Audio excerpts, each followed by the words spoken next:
One ട്വിസ്റ്റുമായിട്ട് നമ്മളെ big boss വന്നിരിക്കുകയാണ്. എന്താണെന്നല്ലേ പുതിയ അറിയിപ്പ്. അപ്പോൾ അതിന് വേണ്ടിയിട്ട് പുതിയ ലൈവ് അപ്ഡേഷൻസ് എല്ലാം അപ്പോൾ തന്നെ അറിയാൻ വേണ്ടിയിട്ട് ഈ ചാനൽ എല്ലാവരും ഒന്ന് സബ്സ്ക്രൈബ് ചെയ്യുക. എന്താണെന്ന് വെച്ചാൽ നമ്മുടെ മിഡ് വീക്ക് എവിക്ഷനെ പറ്റിയിട്ടാണ് പുതിയ ട്വിസ്റ്റ് വന്നിട്ടുള്ളത്. മിഡ് വീക്ക് എവിക്ഷൻ അല്ല ഉണ്ടാവുക, സസ്പെൻഷനാണ് ഉണ്ടാവുക എന്നാണ് നമ്മുടെ ബിഗ് ബോസ് പറഞ്ഞിരിക്കുന്നത്.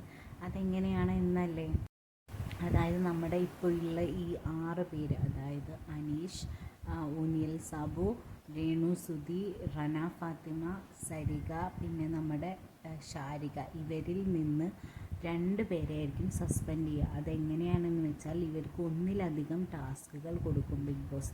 ആ ടാസ്കിൽ ഏറ്റവും ലോവസ്റ്റ് പെർഫോമൻസ് ആയിട്ടുള്ള 2 പേർക്കായിരിക്കും ഈ സസ്പെൻഷൻ കിട്ടുക. അതിൻ്റെ കാലാവധി എത്രയാണെന്നോ എത്ര ദിവസത്തേക്കായിരിക്കുമെന്നോ എങ്ങനെയായിരിക്കും സസ്പെൻഷൻ എന്നോ ബിഗ് ബോസ് ഇപ്പോൾ മെൻഷൻ ചെയ്തിട്ടില്ല. ബിഗ് ബോസ് പറയുന്നത് ഒരു അടച്ചിട്ട റൂമിലാവാനാണ് സാധ്യത. അവർ കുറച്ച് ദിവസങ്ങളിലേക്ക് അവർക്ക് ബിഗ് ബോസുമായിട്ട് യാതൊരു കമ്മ്യൂണിക്കേഷനും ഉണ്ടാവില്ല, ഹൗസ് മേറ്റ്സായിട്ടും യാതൊരു കമ്മ്യൂണിക്കേഷൻസും ഉണ്ടാവില്ല എന്നാണ് ബിഗ് ബോസ് ഇപ്പോൾ പറയുന്നത്.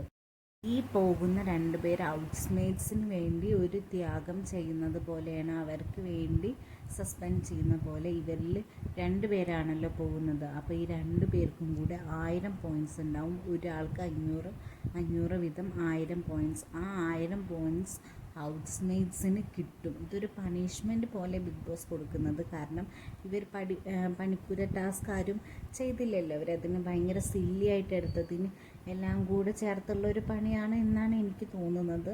അപ്പോൾ ആ 1000 പോയിൻറ്റ്സ് വെച്ചിട്ട് ഇവർക്ക് കണ്ടസ്റ്റൻസിന് പണിപ്പുരയിൽ കയറാൻ പറ്റുമെന്നാണ് തോന്നുന്നത്.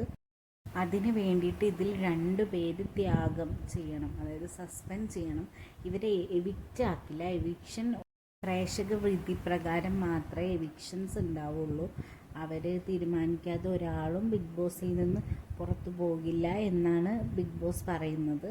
അപ്പോൾ ഇത് സസ്പെൻഷൻ ആയിട്ടായിരിക്കും. ഈ 2 പേര് ഏകാന്തവാസത്തിലായിരിക്കും, ഒരു കമ്മ്യൂണിക്കേഷൻസും ഉണ്ടാവില്ല.